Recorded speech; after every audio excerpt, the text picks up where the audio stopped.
to the Blue Chip Academy, the Blueprint to Success interview series, providing unique blueprints, tactical knowledge, and best practices to navigate the critical points in the sports ecosystem so athletes and parents can prepare a plan to a career that they can bank on. Anybody can bank on, right? So today we got Purdue alum, former NFL DB, and founder of Fansub Live. Let's welcome Brandon King, man. What's up, man? Appreciate you having me on, man. Nah, man, thanks for jumping on, man. How's everything? Bro, hey, life's good, bro. I can't complain, Jay. Nah, that's what's up, man. So, here we're just trying to give out the details, the blueprints for cats going through the process. Depending on where you're at, you can be in college, you can be in high school. Man, you could be transitioning out of the league for all we know, just trying to institute the things that we learn to go through the whole process. So just understanding that you've kind of gone through the whole process at this point now, from successful football player all the way to a successful funding round entrepreneur, right? We'll jump into that a little bit later. So what's the key piece of advice that you would give your younger self getting into this whole journey? Man. Oh, man. Bro, man, soak it up, bro. Become an even better student of not only just the game, but just life, bro. I just remember, man, so many times, like my pops, OGs, from where I'm from. So I'm from Warner Robins, Georgia, big football city, right? Lot of athletes coming out of there, putting some actually cats in the league, man. But just trusting that process more, man, and just becoming, like I said, becoming more of a student of the game, bro, and just enjoying the moment. Cause like I look back now, man, it went by so fast. Like I can't I remember, bro, being in the ninth grade, or in the eighth grade, like, and looking at the varsity teams down here, like, and thinking to myself, man, I can never play with these cats, bro. And and had no idea, D1 college, NFL was coming. And long story short, just soaking it up more, man. That'd be the thing that I wish I could go back to do. And obviously, I think the one thing that I really wish I would have did, man, was just more training, bro. And actually running track, bro. Never realized that, bro, how big that would be to stretch them hamstrings out, bro. But that's probably one of my biggest regrets, like not taking every advantage to be an athlete, or play every sport, bro. Or actually play the sports that actually would have helped, the football journey or the football career, man. So that's my kind of take on things that I wish I could change, man, or that I wish I had done more of, bro. Because it definitely would have benefited more, just from the simple fact of how much running around, as a college and a pro DB, man, how much moving around we were doing, right? Like how that would have helped, when it came to playing teams, and, just making it through the grind of playing teams until you cracked one of the starting lineups or at least, a solid 2 deep position, man. So that would be what I want to change, man. 100%, man. You hit two key things on there. I think that, not even change just to give you. Hindsight's 2020, so we can never do that. We just take those lessons to the next part and throw them in. Sure. But with that, like soaking it up, I agree with you 100%, man. Just soaking up the whole process, because I echo what you said. Like everything was the next moment. Like, and when I'm in high school, I'm like, all right, I'm leaving college. I'm leaving high school early to get to college. I'm in college, man. I'm trying to graduate in 3 years. I'm already going to the league. I'm always out. I'm always out. I'm out. But once you knew like that last one was over, it was like, oh, like that's really it. Like I didn't remember my draft day. I didn't remember all these different things. I started getting like sick to my stomach. Like, hold up, I just spent all this time and I don't really remember like the little moments. But when you start like getting a little glimpse, it's like that was what I loved. Like that's what it was, and like that's really talking to people that could cherish that and have that full, I guess, appreciation of playing the game, were the ones that were able to, like, I can't even say compartmentalize, but really have that pure joy throughout the whole time. So that's interesting. And the track piece, man, we talk about it all the time, where speed brings opportunities. Doesn't make you a great football player, but it brings opportunities, man. And that track time when that 40, like, that's big. So you say you was, bro, like in big time. Yeah. Because bro, I didn't run track at all, bro. Like, and could run, bro, but just never thought it was really important, bro. Like, you didn't run track? You could go, bro, though. I didn't run track. bro, I did not run track, bro. Did not. Bro, I was a hooper and a quarterback since I was 5. So That makes like sense I, though.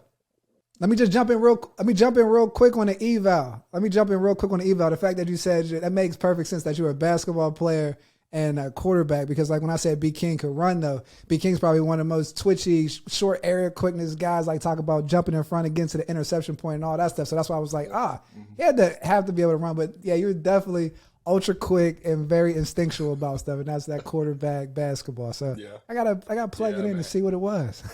Hey, yeah, man, because like the QB side of the game taught me, man, it taught me football for real. So like, going from quarterback, playing quarterback all my life to DB, I mean, I knew everything. The anticipation that I was able to develop came a lot from seeing the things from the offensive side of the ball, man. So it was definitely big on helping hone the instincts. What do the young kids say? No cap, because my man was instinctual. Like he was jumping Oh yeah, stuff. oh yeah. I'm jumping it. Oh, we cluing. I'm sending off at 7, and for matter of fact, kids, hey, tell the safety, hey, bro, I'm going. Like you better communicate. You better tell what. I mean, it worked in college, bro. Like I know it. like a charm. Like playing in the Big Ten, bro. Like hey, and Lou Anarumo, shout out to him, man.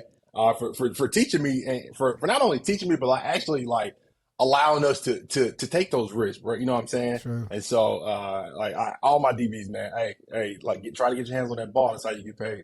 Hey, get that one hand on every practice, man. So we get back into the recruiting process, man. Coming out of Georgia, like, what's that like? I was one of my favorite states to recruit because you had athletes, you had good coaching, you had big guys up front, you had skilled guys, were tough. Like, I was like, oh man, they got some players down here.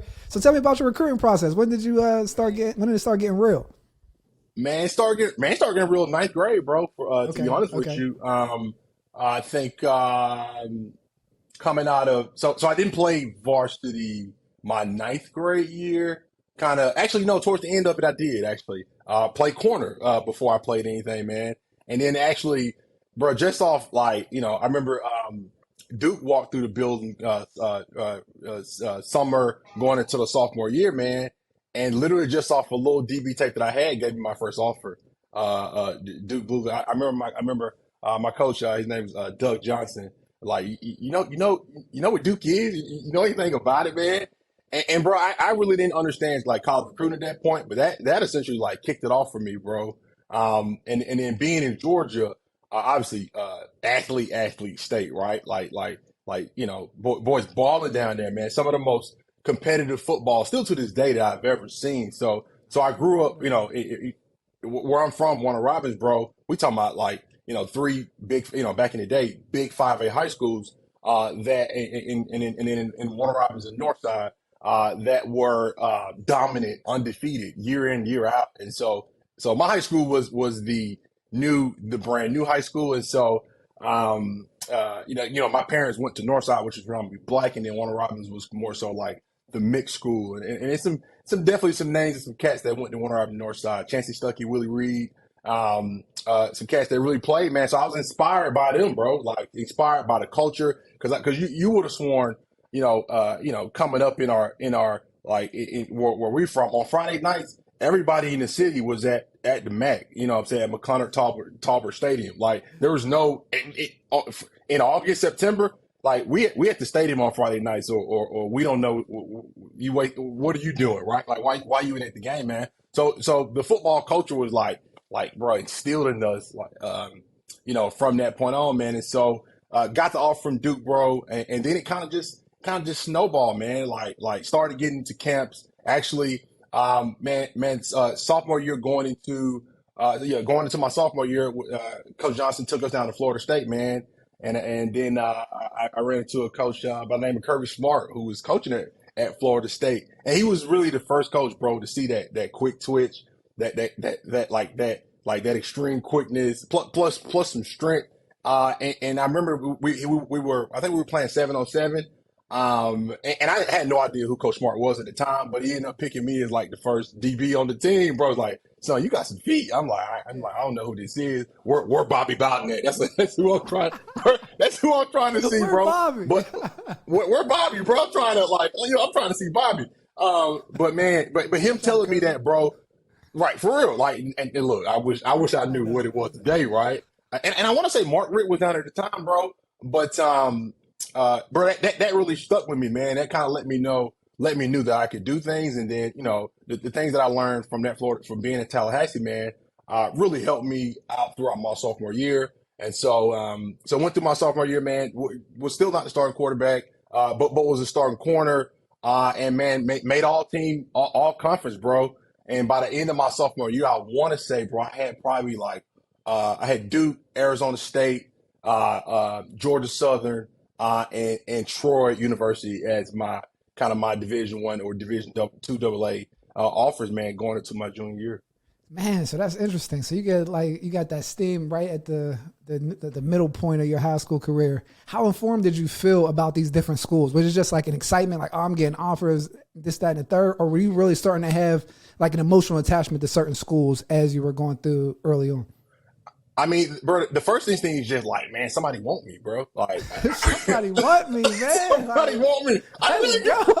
Like, I'm gonna be pretty good at this, bro. Like, I mean, even from, bro, like man, I think I still got mom's got a notebook at home with like the first letters that came through, bro. So like, cause it was like, I'm the first of my family to go to college. Obviously, I think I was like one of the first five from the city to play in the NFL. So it was a pretty big deal, man. Nobody really understood, kind of how college recruiting worked. So it was definitely, like a surreal experience for me, myself, my family, and also, the people, my peers my teammates that were around me at my high school, man.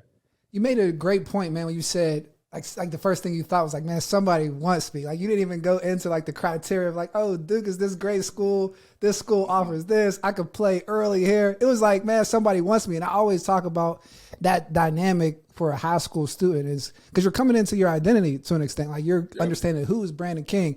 And like a lot of times it gets warped because that type of attention from powerful schools, your work that's putting in, it's like a free education. Your parents are happy. So everyone's there. You kind of get your identity wrapped up in that at that critical age, right? Where like that becomes like your nucleus of whether it's affirmation from like doing well in the sport or whatever the case may be, and like how you target it. And now that it's with NIL and all that stuff, and we got the photo shoots and everything, it's just like if that first inclination that you get is like, oh, someone wants me. Sometimes it's hard to make a logical decision that's best for you for the next 30 to 40 years because, I mean, you're just showered with attention at 15 years old, emotional roller coaster all over the place. It's like, we got to roll. So when did you start zeroing in on the different things of schools? And when did it transition from being just excited someone wants me to be like, man, you talking that bull crap? Like, you lied. Like, all right, I like these schools.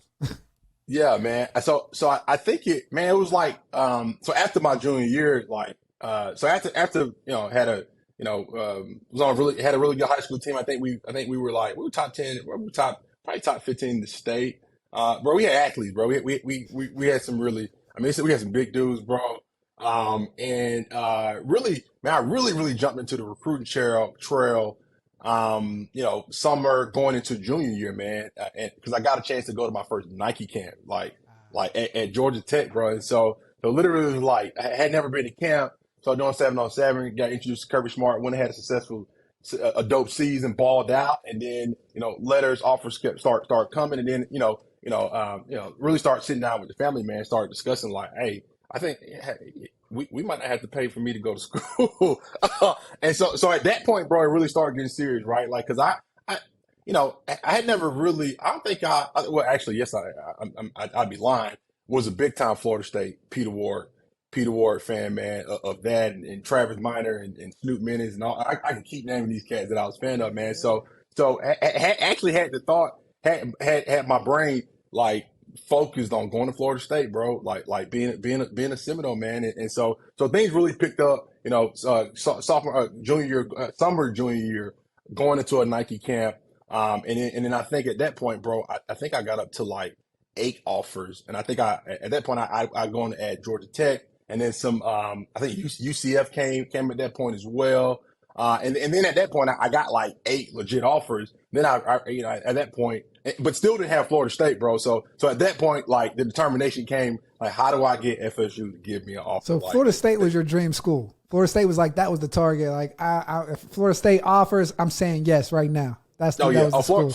Florida State, yeah, not even Georgia. I'm like, who? And I hated Georgia Tech too. I'm like, I'm not coming there, bro. But the focus like became on where I really wanted to go to school. Like, what school did I grow up loving? It was FSU, bro. Like that's what I wanted to be. Like, I wanted to hit the tomahawk, sing the song, man. And so that really became the focus, man. And that's when things kind of got into focus, and I started, understanding like what I needed to do to get their attention. You know what I'm saying? Because here I was with some offers, but I think at that time, I think Rivals.com was really just starting. You probably remember that too, bro. Yeah, we was that fresh prime group coming up. Who was that first one, right? And so like I think I got like a three-star rating, like coming out of sophomore, junior year. I'm like, all right, we decent. And then man, but we decent. Like, but can I get 4 stars? And eventually I did get my 4-star, man. But chasing Florida State, bro. That's what really got things in alignment for me. And then my coaches honed in, like started coaching me up even more. Like, hey, you want to play here? These are things you need to do. You got to hustle to the ball. Can't take plays off XYZ, man. And so I say that summer of junior year, man, things really started alignment, and we really got focused because I had a goal, get to FSU. Like, I had D1 offers, right? But I don't have ain't no Florida. I think I had like one Florida State letter, bro. That was it.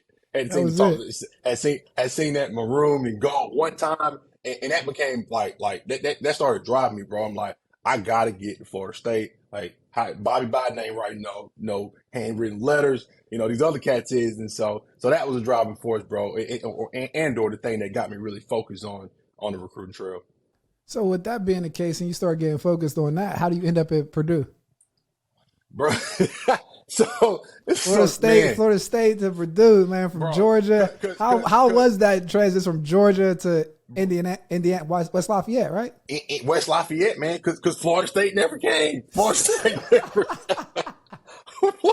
Florida never came. Bro, Florida State never came, man. And then obviously junior year I started playing quarterback, right? And that may have been so I literally stopped playing all like junior year, like, bro. Balled out, like probably would have kept playing corner. Some things may have been different, but I switched to quarterback in a wing T offense, right? And so, gotcha. So like, and we weren't really slanging the rock like that until like my senior year, and then in Georgia, bro, like we pounded it down your throat. So how I got to Purdue, man, like had a successful junior year, became an all-state quarterback, got to become a 4-star recruit. I think by the time my senior year started, man, I had 15 offers, including Georgia, Clemson, Florida, Ron Zook offering. I still remember Ron Zook coming to my crib trying to get me to commit to Florida. Was going to do it, bro. Then he ended up getting fired like the next week. Like I was on my visit and I committed, and I've been telling the story on previous episodes, and the AD was like, he's going to be here. It's like the next week. They was recruiting down there, dog. They was recruiting. Bro, they was like, bro. So him and the DB coach, I can't remember his name, jking. It was Charlie Strong at that time. Oh, Dish. It was Dan Dish. No, it was Dish. It was Dan Dish. Yeah, so, bro, they were sitting in my living room like, hey, man, we need you to make a decision today. And what I just tell you, I'm like, bro, y'all like Florida Gators, bro. This ain't Bobby Bowden talking to me, bro. Like it's like the complete opposite of what I wanted. Like, right. And so man, end up like still was chasing Florida State, bro. And then as I kept balling, more offers started coming, bro. Like, and then for matter of fact, how to get to Purdue, man, bro. I think I had, after my senior year, Jay, like went all state. I think we got to the 4th round of playoffs. And we had done that 2 years back to back balling. Got beat by a school by the name of Parkview here in Georgia. Parkview's like a big school. Produced a bunch of athletes and some MLB cats, and guy by the name of Dan Spack. I said Dan Spack. Brock Spack. He's gonna be mad at me if you hear this. Brock Spack, man, who was like a Purdue legend.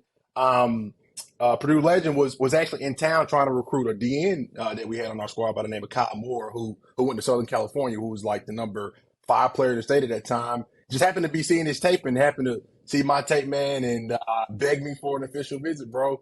And had no idea anything about Purdue. I remember Coach Johnson was like, you know what a Boilermaker is? I'm like, oh, like, nah, man. But but I had my top four at that time. It was Georgia, Clemson. It was still Florida, UCF, and I actually I didn't have a fifth, right? So Purdue kind of came in and sold me. And I think that year, bro, they had put like, you know what it was? They had put like, I want to say 12 cats in the league that year when Kyle Horton Yeah, was there. Pollard Right. and all them boys was. I mean, well, Yeah, like right before it's like all them dudes was coming up. Yeah, right before Bernard. Like, so it was like Yeah. it was a bunch of cats going to the league, Stubblefield, man. it's So Stubblefield, right? The receiver coach up at Penn State. Yeah, Stubblefield. yeah. Is he at Penn State now? He's a receivers coach up at Penn State. Yeah. Oh yeah, take you, bro. Yeah, just take, bro. He was a baller at Purdue, man. But man, got to go up there. You talking about Bernard, bro? Bernard Pollard. Like, so got to go up there. Me and my mom went, and Bernard Pollard was my host. Like, Bernard was, yeah. So it was like actually a combination of Bernard Pollard and Cliff Averill, who played for Yeah, for the Detroit, Seahawks, man. And yeah. yeah, bro, and went up there, bro, and had a ball, man, and was sold, bro, on playing early at that point. Because at that point, I knew I was like one of the better athletes, probably in the state and definitely probably in the country. And so the focus came like the focus was at that point, who's gonna give me the best opportunity to play, hone my skills, and get to the next level. And then obviously, mom, they sold mom on education, like the school, get her kid out of Georgia, like get out of here, get right. If you ain't gonna go to Georgia, one of these schools, like this ain't a bad opportunity, man. So Brock Speck and Lou Anarumo, Coach Tiller sold the parents on coming to play in the Big Ten. They had just put 12 cats in the league, man. And Bernard was sitting right there, freshman All-American, Cliff as well. And so I bought in, bro. I think I committed like 3 days later after the visit, and the rest is kind of history, bro. That was it. So you made your decision based on wanting to play early? Like that was kind of your deciding factor? Yeah. That's a smart, yeah. Like, hey, could have went to Georgia, like, could have went to UGA and played behind a bunch of other 4 and 5 star recruits. And wouldn't scare the competition at all, but it just, this school, this is a Big Ten school, just put 12 in the league. I'm trying to play. I'm trying to get on the field. I'm trying to get on the field. I tell the story all the time about Mel Tucker. I went to my visit to Ohio State, and he was coming up, and I was trying to play both sides. I was trying to play both ways. He's like, look, man, you come here, I guarantee you'll be a first-team All-American. You'll be a first-round draft pick. Like, I can guarantee it, but you might not play till you're sophomore or junior. I was like, what? Like, I was like, nah, bro. But I always respected the fact that he told me in the recruiting process, he was like, real. We got these guys, and obviously there was first rounders all up in there. Like it wasn't it wasn't capped. Oh, stay loaded, bro. And they've been loaded for like 15 years straight. It's crazy. Good coaches, good players. You got good little recipe going, man. So, did you have any idea when you went to Purdue what you wanted to do after football? Man, no idea, bro. You said before I went to Purdue or when I went to Purdue? Before, like when you were like picking to go up no. there, like did you know what you wanted to study? It was just like I'm going through to play early. I'm going there to play. I had the thought, because I was a pretty decent student, bro. So I had the thought to become some type of engineer at that time, honestly. Okay. Like, so it started early. Always been an artist, man.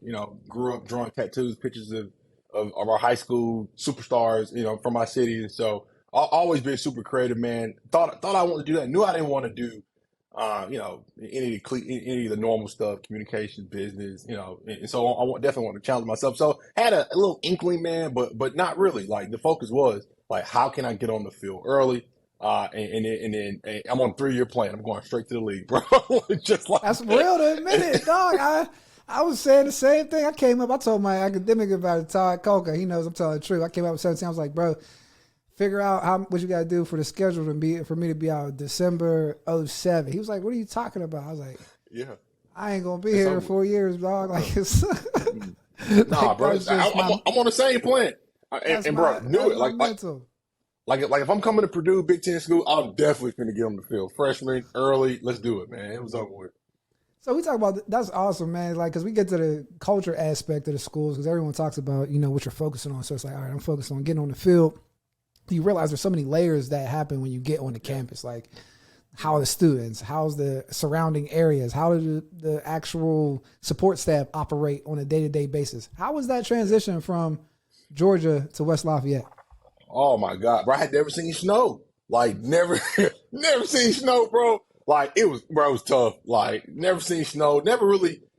been on my own, man, because my parents were strict, bro. Like they didn't play the game. I'm in the house before the street lights come on type of situation. So, man, like got up there and had crazy freedom and didn't really realize how good of an education, a school Purdue really, really was, right? Okay. Like didn't quite understand. I had really good grades, bro. But I mean, it was tough, bro. To be honest with you, man, like got up there and really, man, freshman year, bro, dropped the ball, like became academically eligible and everything after my Oh, freshman for year, real? bro. Yeah, like literally, bro. And got no shame in telling this story. Don't. Capable guy, like, and so that's how tough it was for me, man. And that actually got up there and had my daughter as a freshman as well, man. So got up there and boy was wow, just a little bit, man. So it was definitely tough, like, because I had never had that type of freedom to make my own decisions and because my parents had kind of kept my brother and I straight, right? Like, Yeah. big time family, mom and daddy don't play that ish. And so it was tough, man. But I would go on, bro, my sophomore year to get back on track, and then once I got back eligible, everything was fine.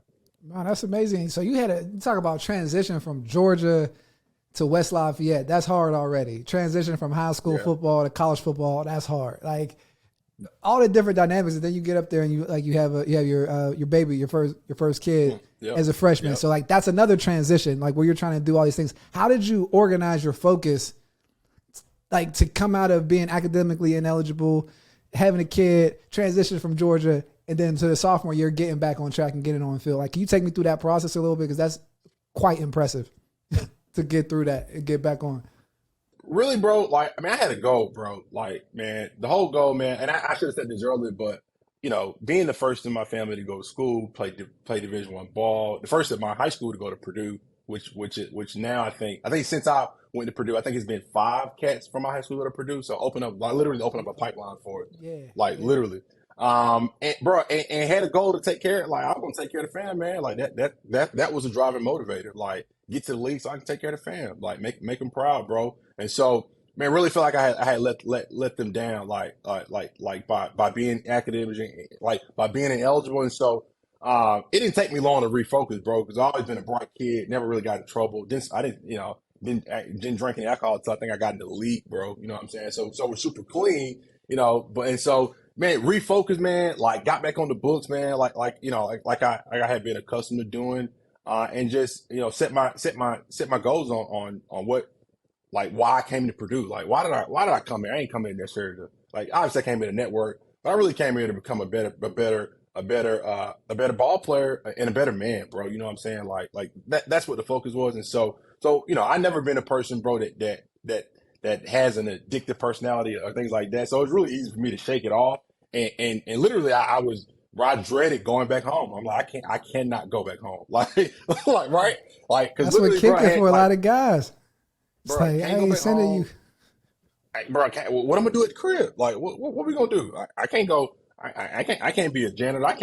Cannot go back to that city that I'm from. You know what I'm saying? Like my whole, I'm meant to be here. So literally got that focus, man, and that guided me through, bro. Like getting back, eligible, and then get back on the field to starting my sophomore year at safety. I think I started at free safety my sophomore year. Kudos to you on that, man, because that's big. Because you see it in the NFL, you see it in college, even from like the recruiting side, where guys come up on a couple points that you said. When guys come up in that freshman year, whether they redshirt and they kind of fall off the wagon, and right now with the transfer portal, NIL, and all this other, like, it's bro, crazy. You fall off quick or you're not up to par. You get out recruited so fast that, like, if that happens, I mean, your career is over. So, like, the fact that you were able to jump back, get in the saddle, get everything organized, and start your sophomore year, man, kudos to you on that. So, like, my next question is, like, once you got onto the field, the second part of the initial thing that I was saying is that recruiting pipeline. When you open up that joint from a school, and it's like that residual effect for, like, Purdue to go back, that's a big piece for those recruiting coordinators out there. When you guys go to a school, a nucleus, own that school, because there's a residual effect to that. And that's the same thing for recruits coming out. If that school has never recruited your school and they have other schools that they recruit, be careful, because they have relationships other places where they're going to be deemed to play those players a little bit quicker, because they have to go back to that school for the next year's class. So just keep that in mind. Right. Yeah. Because it's a relationship business and everything we It's do, a right? Like, relationship business. and I'll talk about this later when it comes to where I'm at now. But bro, it's the same thing. Networking, relationship business, man. Like that's why the pipeline opened up because I went and balled out for Purdue. So they're like, I want three more of him, basically. Like that's what they Yeah, did. And then, bro, another thing too, bro, in making my decision to go to like, you know, would I have been able to get back on the field like I did had I went to a Georgia? Probably not. Right. So in making that decision to go to Purdue, bro, I was a rare athletic specimen for them, right? Right, gotcha. like, and so that because like and they didn't stop recruiting. They kept recruiting the Glenvilles where Ted Ginn went to. They didn't stop, but I didn't see any cat come through the doors. Probably until like maybe my senior year. We after we started really winning, that could match me athletically at that point, right? And so like picking a school and then going through what I went through actually helped probably saved me to some degree from kind of falling behind on the depth chart, man, just simply because I chose the right school with the focus being on getting on the field early, man. So, um, That's a great point. My dad said something earlier on the previous episode was like, make sure he's an associate head coach at Penn State, but make sure that whoever's recruiting your kid, that school needs the kid. Like everybody, because everybody wants the best players, but like if the school needs them to succeed and like needs them to operate, they're going to put things in place, and you will have a little bit more, opportunities to make that thing right. So did you have a welcome to college football moment, like on the field, where you got out there, was like, oh snap, like this is real life? oh yeah, bro. Oh man. Oh, bro. Freshman year playing Notre Dame, Brady Quinn, Jeff Samardzija, bro. Yeah, those Corner boys, goes, yeah. bro. Boys, I think they threw for like 480 yards on the. That was my bro. Y'all was probably throwing the ball 50 times, and they was probably just coming out. Bro, they were really, really good then, bro. So literally, They beat us bro, by 40 that year. like, and we had like, and on defense, bro, we had like Rob Nikovich, Cliff Averill, Bernard Pollard. We had some dogs on the Ray Edwards, Anthony Spencer. Oh I can yeah. just keep naming them, like some real dogs. And them boys, it's like that didn't none of that didn't matter, bro, that year. And so, I remember, Josh Hick, was a senior, number 33, from Dallas, Texas. Dislocates his elbow, and I'm in the two deep, bro. Coming the game, 3rd and 8, bro, and it's so Margin lined up, and me and you, he had just burned, I think somebody on like a 60-yard post, right? And Lou Anarumo was literally like, they finna throw the ball right at you, bro. And literally, bro, like it was like an out of body experience. Like I'm like, I wasn't scared, but it was just like, damn, I'm here, bro. What am I gonna do? what I'm finna do, bro? And literally, they come out, set the ball, Jay. They throw it right at me. Just so happened that on the right side was Rob Nikovich. Jumps up, pick the ball, bro. And I'm just like, Jesus Christ, thank you so much. And that was like my introduction to college football, like on a big time scale, bro. Like, and from that point on, man, I was like, I was decent. I was straight from that point on, bro. But had I gotten beat on that play, bro, maybe I never recovered. Maybe I never become this. He said, I'm ineligible. I'm getting burnt, man. I'm out here. He's like, this is rough, dog. Dog. But that was my welcome to college football moment, man. Because Notre Dame, they were steamrolling cats that year, and there was no running high. You know how it is on that island, bro. Like cover 4 is it sounds like a zone, but you got that man. Like he really yours. So I say that was my moment, bro. That's real when you talk about the transition in and being on defense. It definitely moves a lot faster because, like, I came in when my freshman year at Penn State. I played both sides, so I played offense. I had my packages. And I remember. Yeah, like, so my first play. I mean, my first plays in college football was a 74-yard run. But listen, I didn't say a touchdown run. No, I got caught on the 2-yard line by Mike Jenkins, dog. Like I'm thinking, high school. I'm thinking in high school, I get in the loose. I'm like running, and so I'm thinking this is easy, bro. Like I'm like, fumble out of joint. Joe Paul meets me at the numbers. But then I get on defense, and I'm like, oh, this is moving a lot faster when cats is coming at you, moving around. So at that point, next play, I got mossed. They put me on a red zone. I got mossed. I'm like, yo, this is a whirlwind, man. I got to focus, dog. It ain't high school. Bro, this is not high school. I'm not the best athlete no more out here, bro. Like maybe I feel like they're on my squad, but these cats over here, I mean, I mean, Notre Dame had receivers that were like, everybody was 6'4". Like, everybody, like, literally 6'3", 6'4", jumping out the gym, just killing them, bro. So, I feel your pain in that, bro. Like, it was like Bro, a it was the whirlwind. roller Like, coaster, bro. It was a roller. It was like sugar to shit. Like, bro, it was like, 74 yards, fumble. Next thing, mossed. and, bro, I think this is literally like, this is like the second game of the year. My first snap, like, on defense, legit. Like, I had been playing teams, right? But teams is not deep first team, first You team don't got to defense. think on teams. Teams Yeah, just go, dog. just running. Let's go get him, bro. Like, so that was like my welcome to college football moment, man. Lining up, seeing. I don't remember what the dude name. It was like they were in doubles. I know it was some margin. It was somebody else that was big in the slot too, bro. But man, bro, like scared me to death, bro. But maybe a better player, man. Because after that, man, I was straight. Like went on to play pretty well the rest of the game, and then obviously would have gone and become a two-time All Big Ten corner, man. Most definitely, that's how you figure it out, man. So we got big entrepreneur on the show here. So now everything that's happening, name, image, and likeness, guys getting their own businesses, signing deals. What would have been your NIL strategy up in West Lafayette? Man, bro, I don't know. I probably, bro, like it honestly. So when I was playing, bro, Facebook had just came out, man. Like, so it would have probably been to get on somebody's like be represent somebody's website or some type of situation like that. Because like, bro, Facebook had us like addicted, and that's really, man, where when that actually started happening, where I really figured out I wanted to be an entrepreneur, like an entrepreneur or engineer. Like that's when that really happened, Jay, for me. But I don't know, man. Like a real strategy, no idea, man. Because like when we were coming up, like we were told you take money, anything, you never playing here again, and it wouldn't like it wasn't like it is now where the kids can obviously play somewhere one year and transfer the next year. Like we thinking you get basically put down. I'm gonna be out this thing 2 years and somebody else gonna come replace me, right? But I don't honestly, Jay, I don't know, man. I don't even know how to feel about NIL because like man, like I wouldn't even know what to do today. Being as though you're just looking at the landscape of things now. I don't have no idea, Jake, because like I said, man, like it just was unheard of for players to make money off of their image back then. And granted, by the time my junior year came, like bro, I saw a lot of 7 jerseys in the stand, right? A lot of 7 jerseys, like a whole bunch of them, right? But back then, man, we were trying to get the attention of the Chicago area scout that I saw coming in the building. That's it. Every Hey, Sunday bro, I'm after the over here. game. What's up, bro? What's up? How you doing, dog?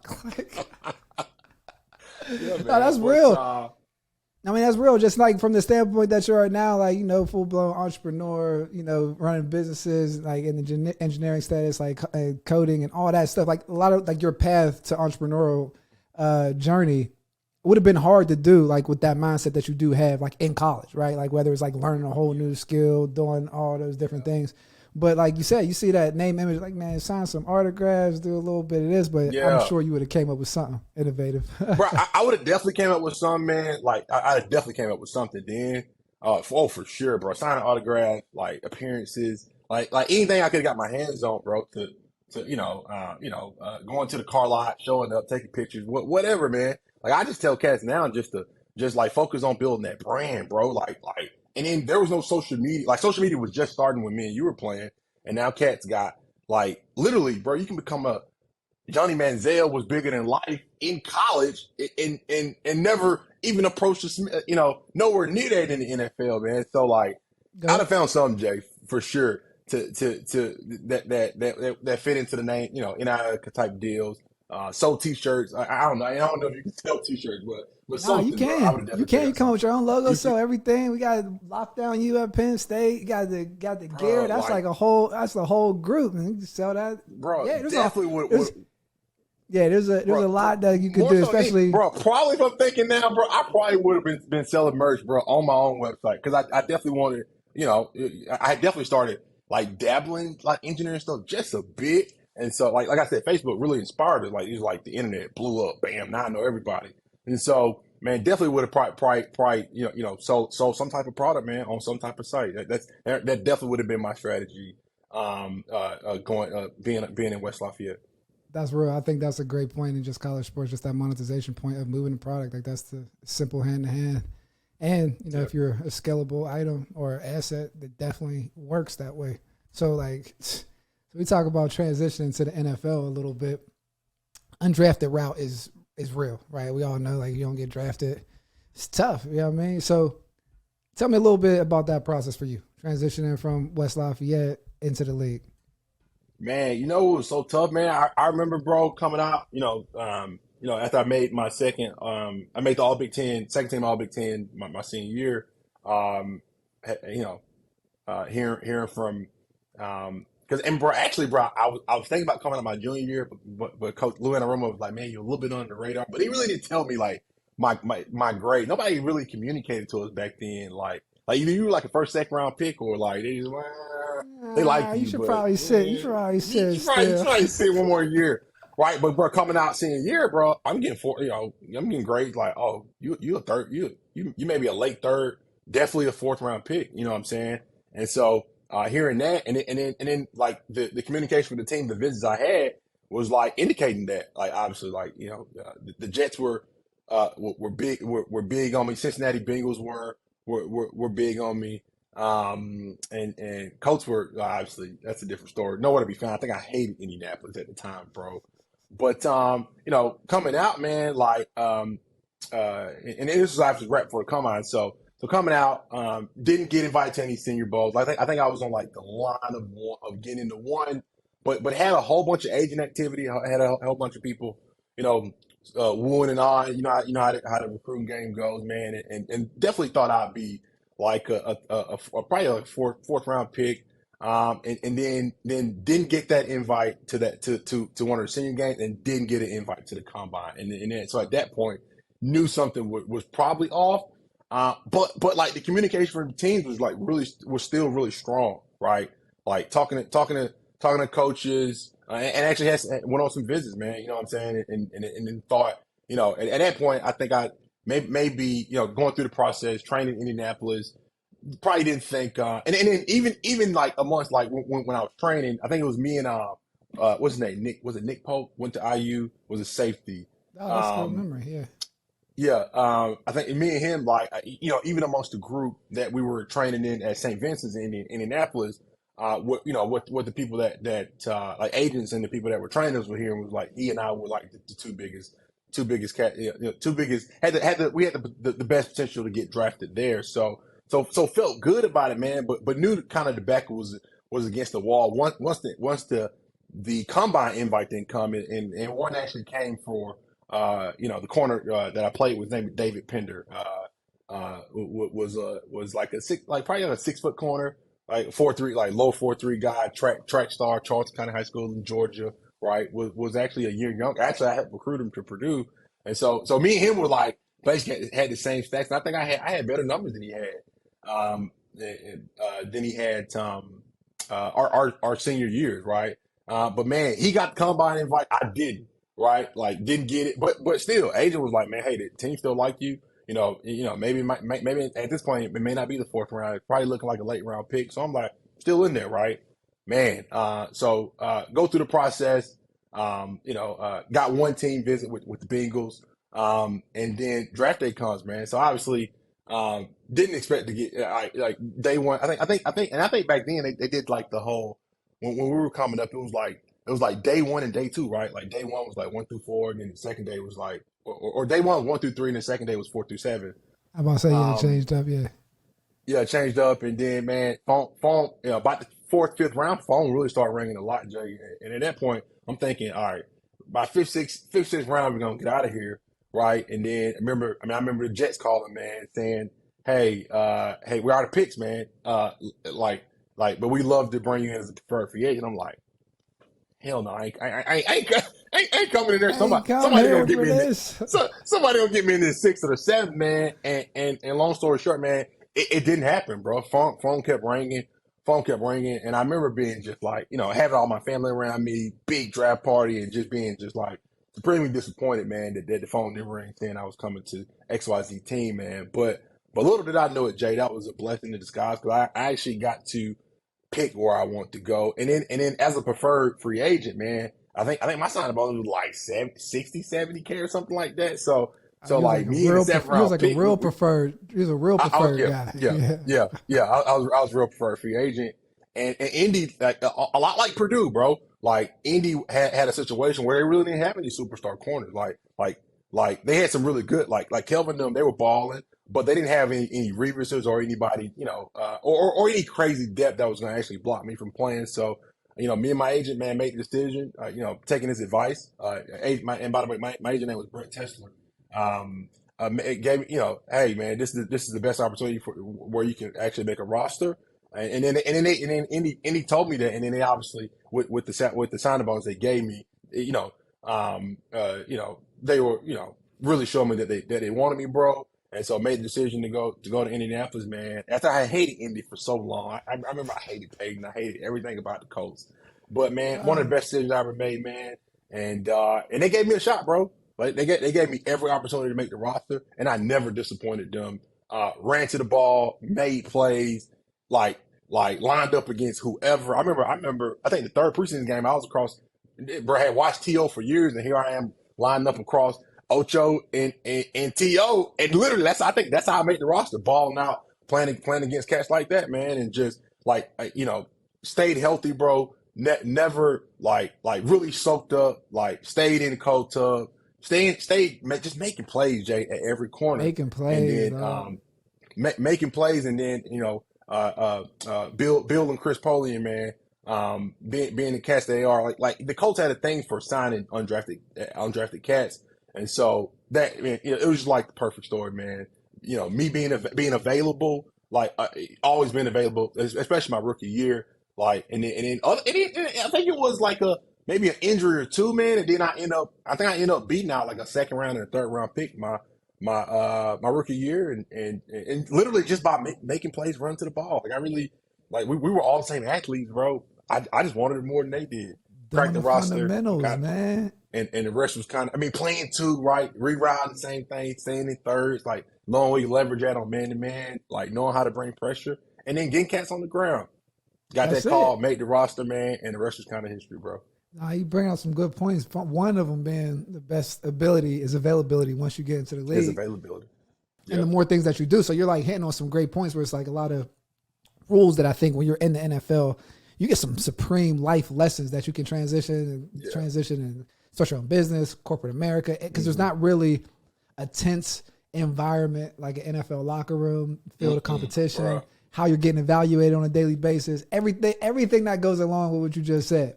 So what would be the cardinal rule that you took from your time in the NFL that you implement on your day-to-day basis now?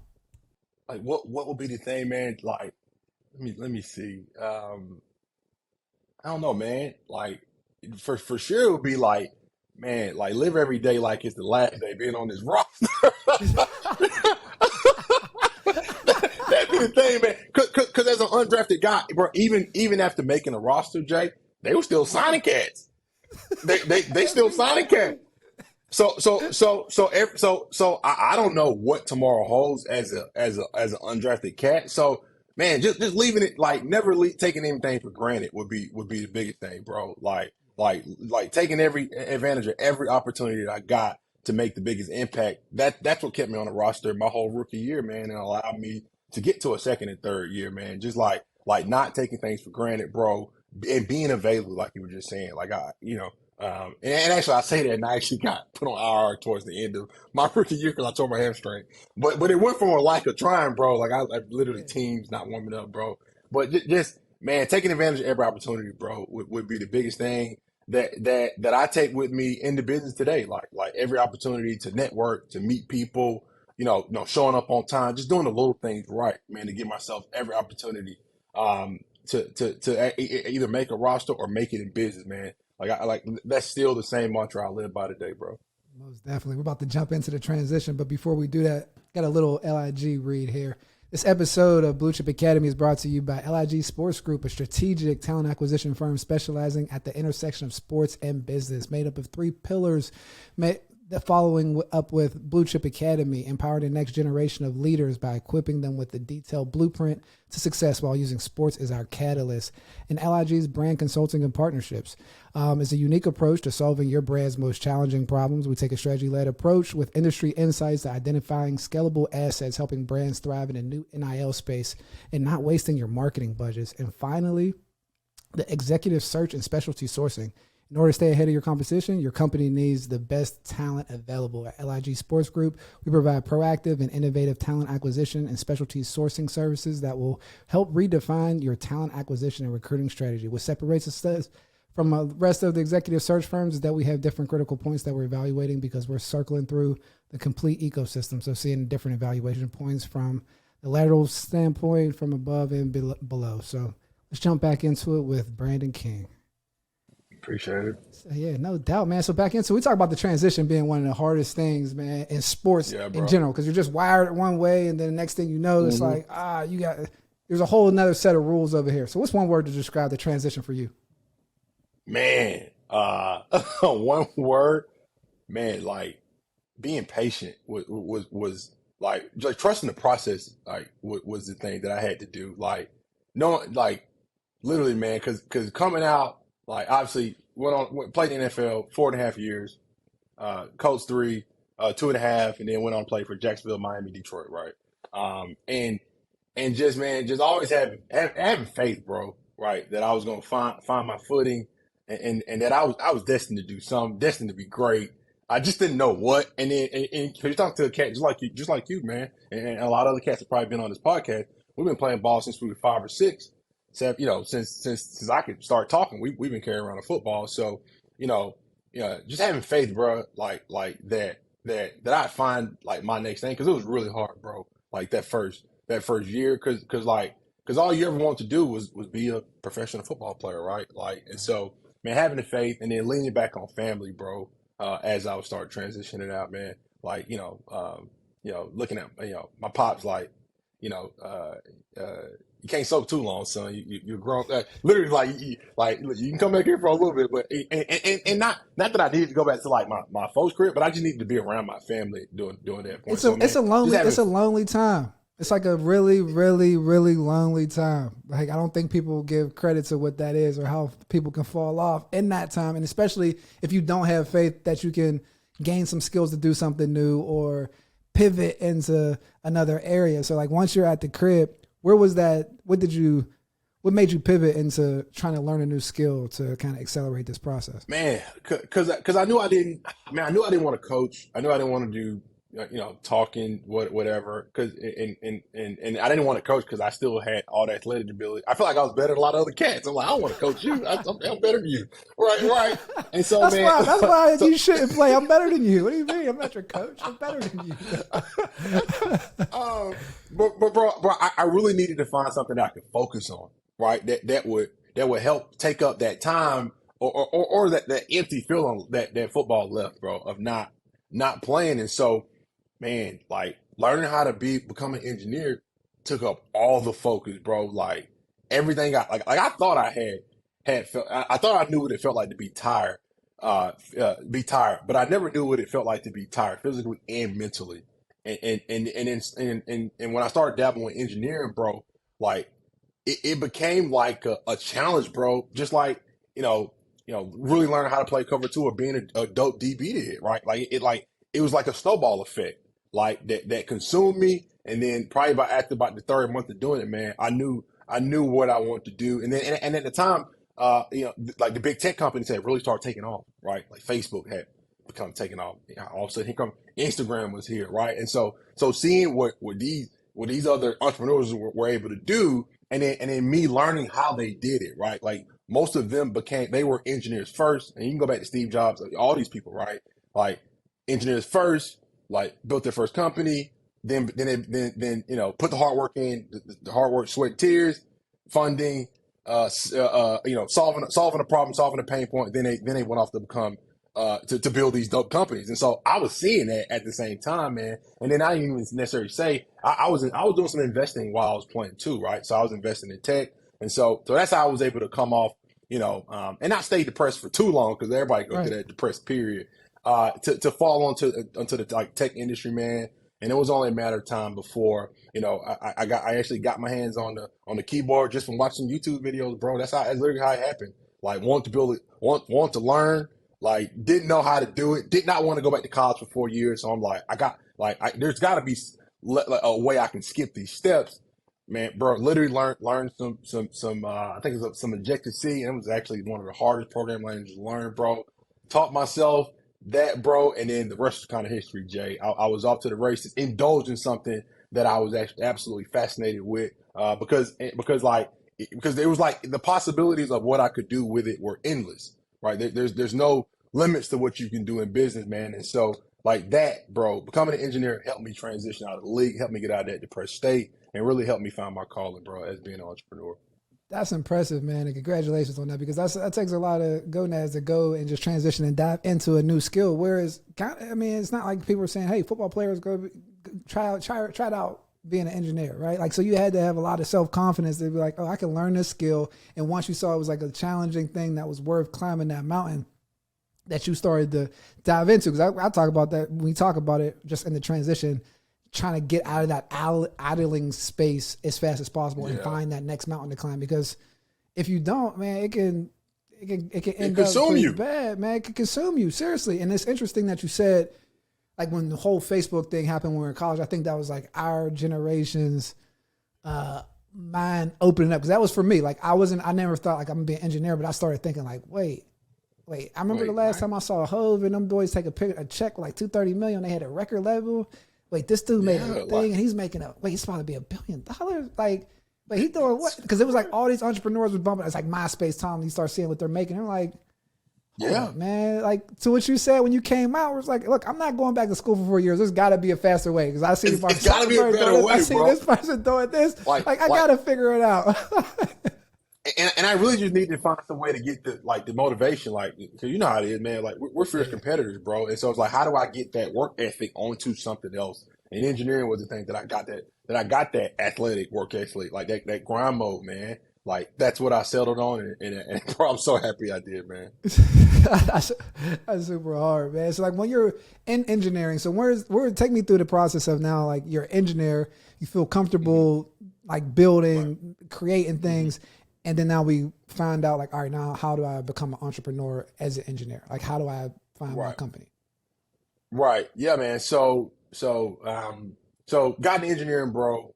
But was like still like, man, like super junior. Like I thought like, you know, you think, you got to grasp on something, and then you start networking with other engineers, and they like, oh, you really don't know ish. You just scratching the surface. Bro, really just, bro, getting that line up, networking with other peers that were in the engineering world really showed me that I really needed, there was one more step I needed to take up as far as education, right? Right. Literally, I'm like, I thought I knew. I can't even think about business. I gotta get to level two.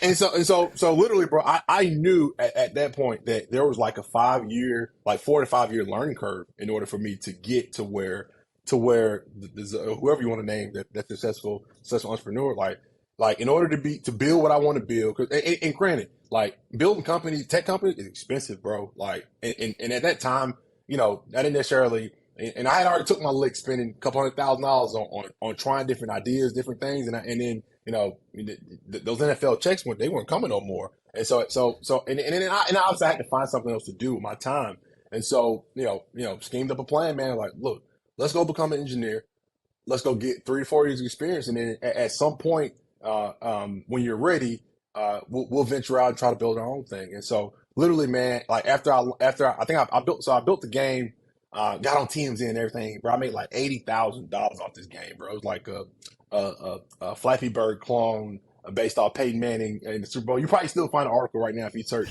my name and Smash. It was called Smash Man. That's what the game Smash was. Man. Yeah, it was called Smash Man. That's what the game was called, bro.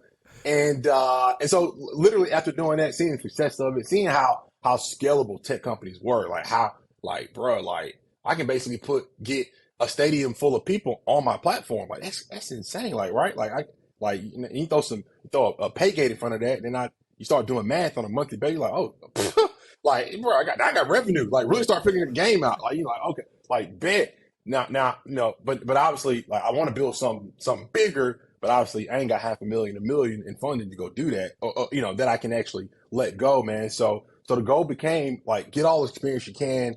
And so I set out, to actually go get better educated, went and got into a boot camp, bro, with the plan being that I was going to go work for, some Fortune 100 companies in their engineering departments. And then once I learned how they ran their companies, how they built, you know, these massive products that were making billions of dollars, then I would venture out, into doing my own thing. And I did exactly that, bro. Like, got into Atlanta, you know, went on to work for like Daimler Chrysler, Bank of America, and then lastly, like Coca-Cola is where I really learned a lot from a guy that worked in Silicon Valley, who sold he sold a patent to the Coca-Cola bottle top with the code up under the top, right? So he was like a mentor for me, right? Oh And wow, was a yeah. Silicon Valley guy and really taught me how to work as an engineer, right?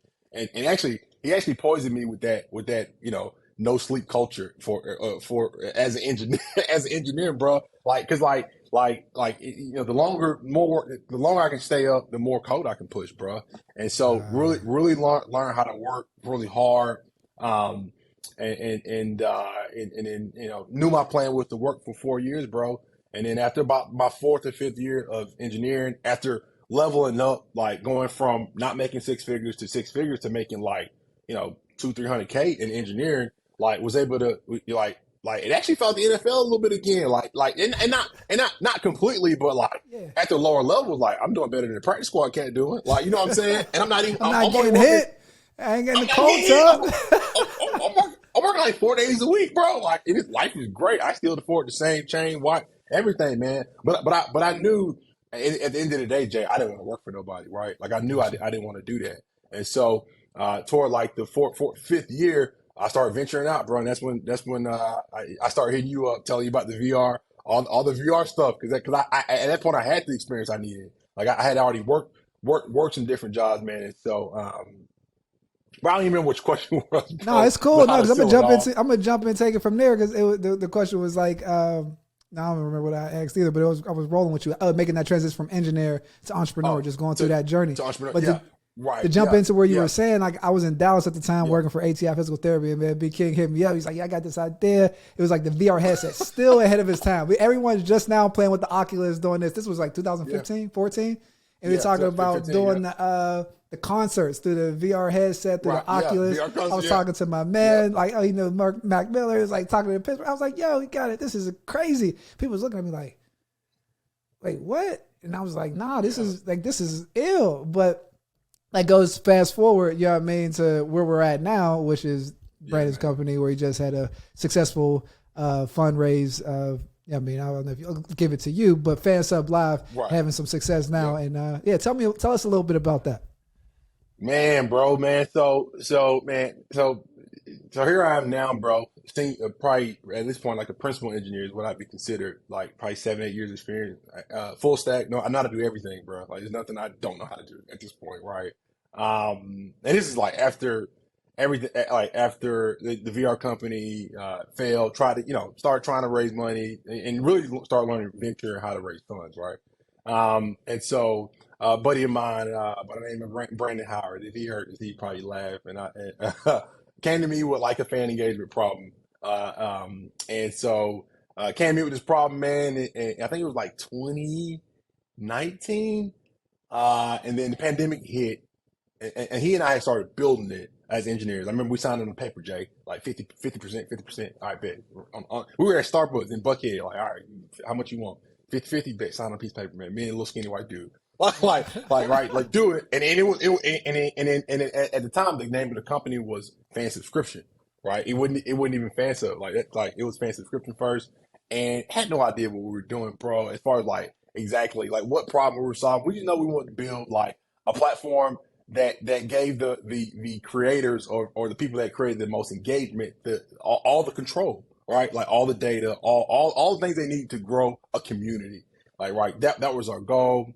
And so, man, got into the pandemic hit, and that really actually helped accelerate the time that I actually needed to build it, right? Because thinking today, had the pandemic not hit, bro, probably wouldn't be in this position because the pandemic actually made me sit in the house, made us all sit still. And while everybody else was sitting still doing what they were doing, I was in the lab, bro. Like In the lab building. build, like in the lab building, man, and actually like came out of it probably sometime towards the end of 2020 or whenever it was. No, it was I think it was end of 2020 with an MVP, bro. And then approached an investor by the name of Paige Craig, who actually gave me my first thumbs up that what I built was actually valuable, and tried to help me go off and raise $3 million, and it ultimately fell through. But that experience, like, of me hustling, bustling, building a product, and then an investor coming in towards the end saying, "Hey, this thing is valuable. Keep going." Like literally just lit everything on fire for me, bro. Like, oh, this is insane. I'm in the game. I'm gonna go be So that's what I'm saying. Is that what you felt like?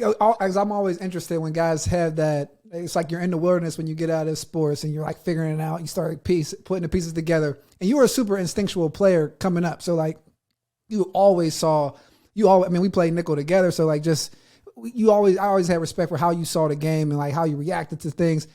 Was this like that moment in like the business world where you're like, oh, I'm like fully enacted, my instinctual things here, like I'm in the game, I'm in the league again?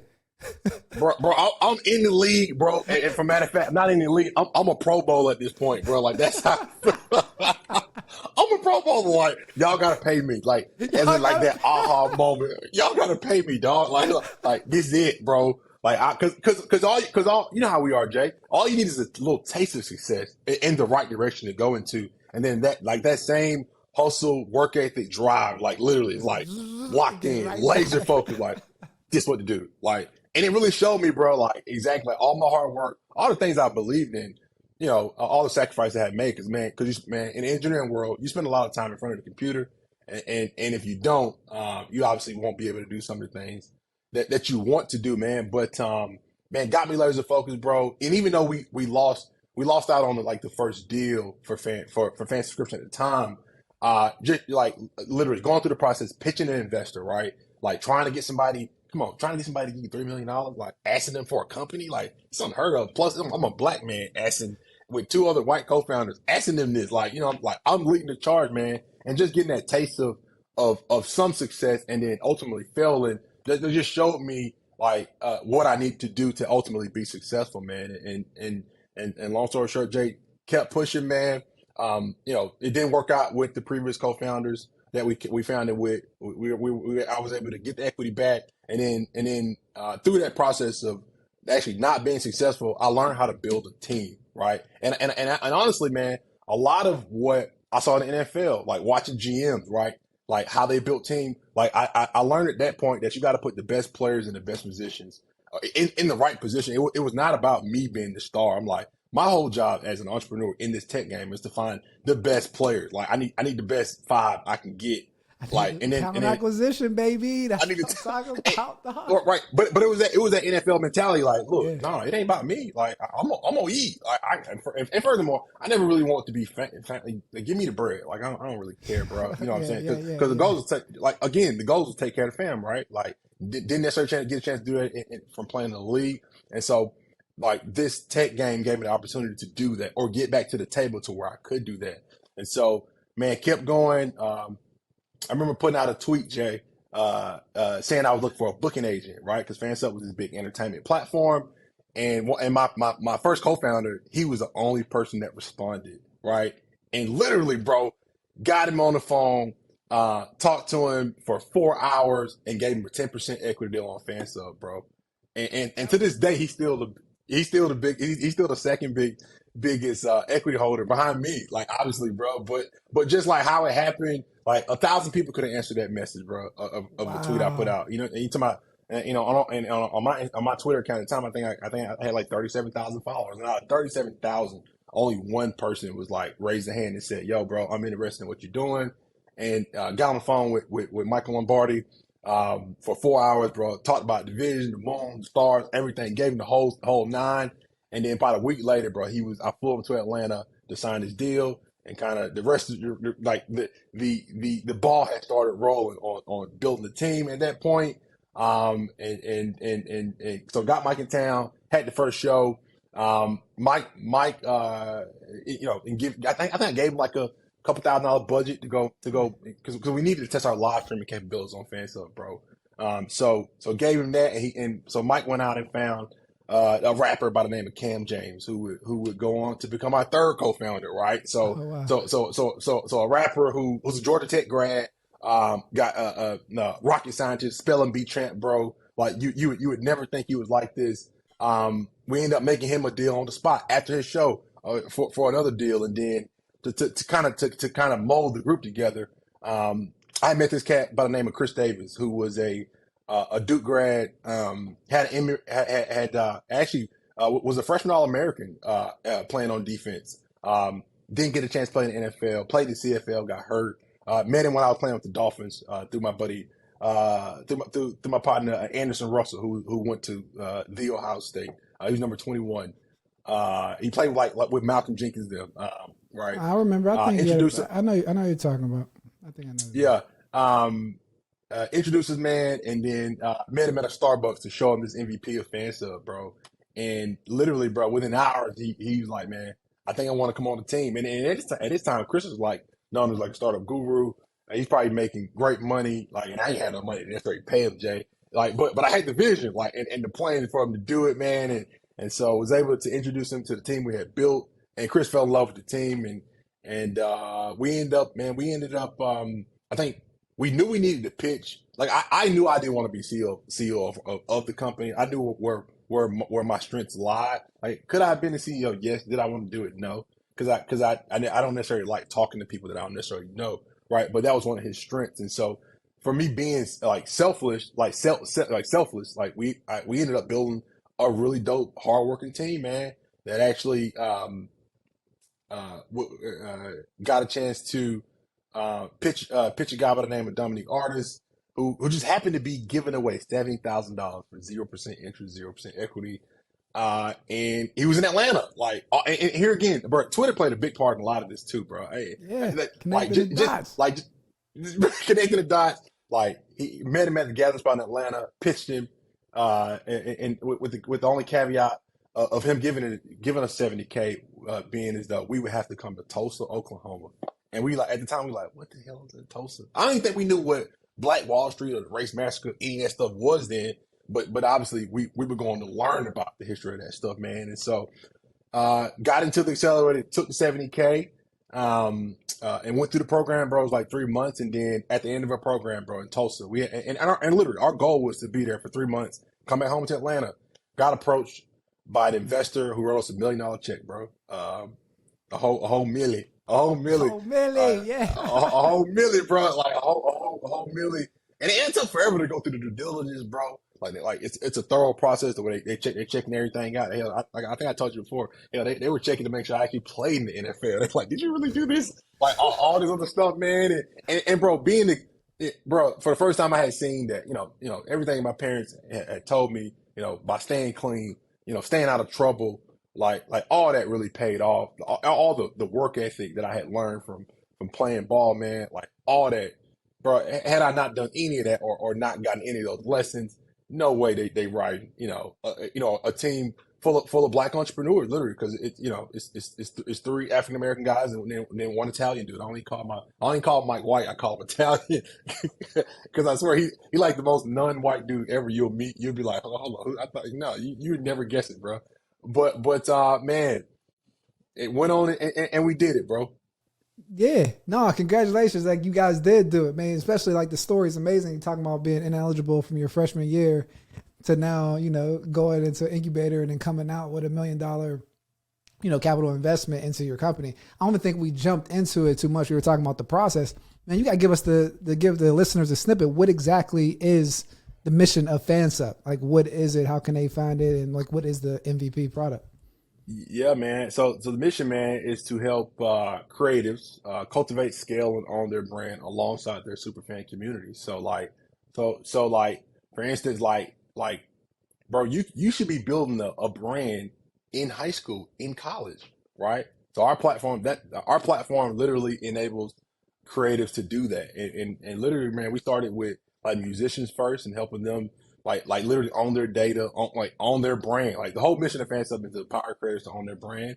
And so like it's literally how we started, because none of us had any platform that would help us we all had fans in college, right, Jay? Bro, you were big at Penn State, like big time, like right. But did you ever feel like you really own that brand? You know what I'm saying? And so like that was the mission. Like with Chris being he was a freshman, he was All American at Duke. Obviously, I was all Big Ten at Penn. I was about to say Penn State at Purdue, I know, but we cuz I never know you really want. felt I like know you want to come to the blue and white, dog. It's all oh, hey, good, bro. bro, Like, man, I don't think, did Penn State ever say something? I don't know, but I never, I think bro, I thought Penn State was dope, but I never, I don't think I ever did. I can't even remember. it's I it's like definitely kind get of an offer out of there Penn for State. some people. It's just like, oh, that's cool school, but like, yeah, That's cool school, right? Real big stadium, lot of white in the stands, like a whole lot of that, bro. But, yeah. yeah, man, like just, yeah, man, had no idea, man, anything about Penn State. But anyway, yeah, man, that's somewhat of the story, Jay, Nah, that's of ill, man. Because how you all that said went earlier from. that you didn't know what was good with the NIL space, and like it comes out that you knew exactly what was good with the NIL space because you came up with Fansub Live, where guys and creators can have and own their brand. So it's like, Literally own it, bro. And so it's funny you say that, bro, because like that's literally what the whole mission is, like to help put like to be able to build a brand to help them consistently monetize throughout their whole career, like not just when they play in the NFL, because cats can literally start monetizing, bro. Literally, man, like if you're a high school star, it literally starts then. From the moment you start building that fan base, bro. Like our whole goal was to help people build a better a community, a fan base that turned into a community, right? And then through connecting with that community, you can offer them, access to your world. And so that's what Fansub is, bro. Like that's the product we're building. And MVP was like MVP necessarily. It didn't necessarily turn into that. Then Fansub is that now. And when we first built MVP, it was a lot to do with like live streaming and music concerts. But we knew the goal was like we knew that was like one piece of what we needed. Like being able to live stream, and that was actually really hard to take to build too, because like I didn't have nobody to talk to about how to build streaming. Like basically, bro, we built a broadcasting system into our software, right? that's And so amazing. that Yeah, that was like the secret sauce, the proprietary software that allowed us to be venture backable potentially, like because that was literally the core of it, and it's still a big piece of what we do now. And for example, like I think LeBron played in he played in the Drew League this summer, I think so, right? And so, for instance, for example, he could have sold tickets to a live stream event for that and gave his fans access to it, gave them something, gave them a treat, the experience. Like that's what Fansub allows people to do. that's amazing and very innovative. We want to talk offline. Can't give too much juice, but like with the broadcasting abilities, when you talk about that, that's like, man, that gets very interesting in the Yeah. sports branding marketing world. So like, Oh yeah. I mean, we could, because eventually we want to have Lockdown You, have a little group up there, having like a boy band situation, all the Oh blue yeah. white collective brands on there, so people can monetize and get into these ecosystems with millions of fans, and so they can ride up Man, in man, fan sub. and we even talking about we talking about turning these creators into basically stocks now, bro, with That's what it NFTs. is. Like, bro, At the end of the so that's a day, whole nother because people should be able to. I mean, because bro, fans like they spend a lot of time. Like fans don't like, and literally we named it Fansub because we wanted fans to be able to own the people, like have skin in the game with their favorite creatives, favorite people they follow, right? Like because they spend a lot of their time, money, and they never get it really anything in return. So that's why the company got named Fansub, bro. love it, man. So the last question is, man, what do you see? Where do you see Fansub in the next 10 years, or what's the career end goal with the company? Man, being the place for creatives to go to build that brand, to own it, right? Like at some point we'll start playing around with NL, with the athletes. But man, being in 10 years, bro, I see Fansub being one of like the premier digital agencies in the world, where not only do we help like navigate the creatives in their brand building journey, but we also give them the platform to do so as well. So it'll be twofold. It'll be some hand to hand, on hand things, and then we'll hand them a technology platform to help enhance and then harness all that information, that data, that community that they built. So and then we definitely see ourselves either exiting, bro, or going IPO, man. Like we really feel like this is one with the brand and the name of it that we can take all the way. And then hopefully one day Spotify come calling, knocking, Apple, AWS, who our software is literally built on top of AWS, and so they could for sure come knocking, if we can get obviously the user base up enough, and then really start making some noise with millions of people, man. Like that's the goal. So IPO or exit definitely, and I don't even think it's in the next 10 years. I think it's actually this is year 3 for us with Fansub now, or yes, it's going into year 3, and it's already valued at multiple $1 million. We raised $2 million in our pre-seed round, and so the next round of funding for us is 10 to 15 million, probably at a $50-60 million valuation, bro. So we're already on our way, and then if we can obviously show a little more product market fit, and then get our monthly active users up to in the hundreds of thousands to the millions, we'll be in the 9-figure range before we know it, bro. Man, that's amazing, bro. Like, thank you so much for jumping onto the Blue Chip Academy podcast, Blueprint to Success, man. Thank you, Brandon King, for coming on, man. And like he said from the beginning, soak up this process. Like somebody like him had a varied, storied experience, man, going to Purdue from Georgia, having all the different things from being ineligible to his freshman year, being two-time All-10, two-time All Big Ten DB selection, playing in the NFL, transitioning out, diving into himself and trusting that something was for him, having the faith to go in, do the engineering route, and putting in the work, right? Like going in, working for companies, understanding how it operates, to then growing to build his own team, taking the lumps, and continue to stand back up, raise money, and all that, man. So very inspiring story, giving blueprints for an entrepreneur journey, or just those pivots and never having any lack of self-confidence when you need to learn something else. I understand that there's a developmental curve with everything that we're doing, but you guys are built a certain type of way as you can build this up. If we did it at 36, we want y'all to do it at 26, man. So again, King, appreciate you, bro, for jumping on, and much love and good luck with everything with Fansub Live. Know y'all gonna be exiting 100 million plus, all that good stuff, get to the Billies, all that. And then, bro, I invite you to that yacht party we're gonna have. Hey, I'm on. I'm first on, man. I'm in there, man. I've been a believer day one, dog. So you guys like and subscribe to the podcast and to the YouTube channel. And again, B King, thank you for jumping on, man. Oh, no problem, bro. Hey, be blessed. Stay safe, Jay. Look forward to talking to you again, man. Appreciate you having me on, bro. Thank you.